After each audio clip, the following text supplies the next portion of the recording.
tumae ka, tangina ka, wala kang pipigil sa'yo pag kumain ka, tapos tumae ka eh. Iinom siya ng buko, uminom ng tubig. Tapos? Iinom buko, magtatay ka. Iinom ako ng ano, ng buko tsaka ano. Ano, pigilan mo yung tae mo, ilalabas mo sa ano. Takalin yan. Natulog, tatae ka. Kumain ka saging. Buko. Eh, nag-usap na yung dalawang dalawang ugok yan, nag-uusap na, hindi yung magkaintindihan.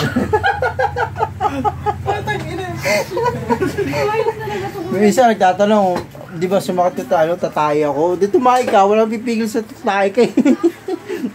Pigilin ba ni Rose yun? Kasi nga, kumain siya saging, tapos uminom siya buko. Ano ba na kumain saging? Ang buko. Hindi ka magtatae kasi nakakatibi yung saging. Oh, di ba? Nakakatibi sa tae. Alin? Yung saging. Nakakatigos, nakakalambot. Ay, ganun ba? Ano ba? Bagyo, nakakatigos. Kaya nga, pinapakain yung bata ng natundan eh. Kapag? Tibiti ba? Oh. Hindi makatae. Ganyan, pampalambot. Ang papatigas doon. Hindi, pampatigas! Bagyo.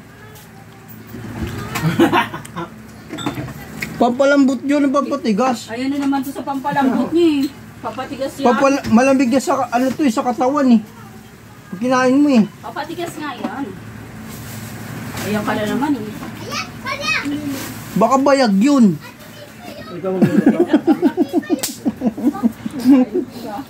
Ito. Bisa, pakigit eh. Ano may kasi? Diba kasi Pag pampalambot? nagtatay ka, kakain ka ng latundan oh. Oh, diba pampalambot? Pampalambot. Diba kasi pampalambot ng saging, pampalambot ng tae?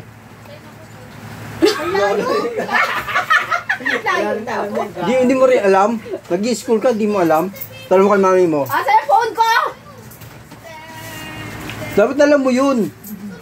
Baliktad ka eh, papatigas yun. Kaya kumain ng saging para pampalambot, diba?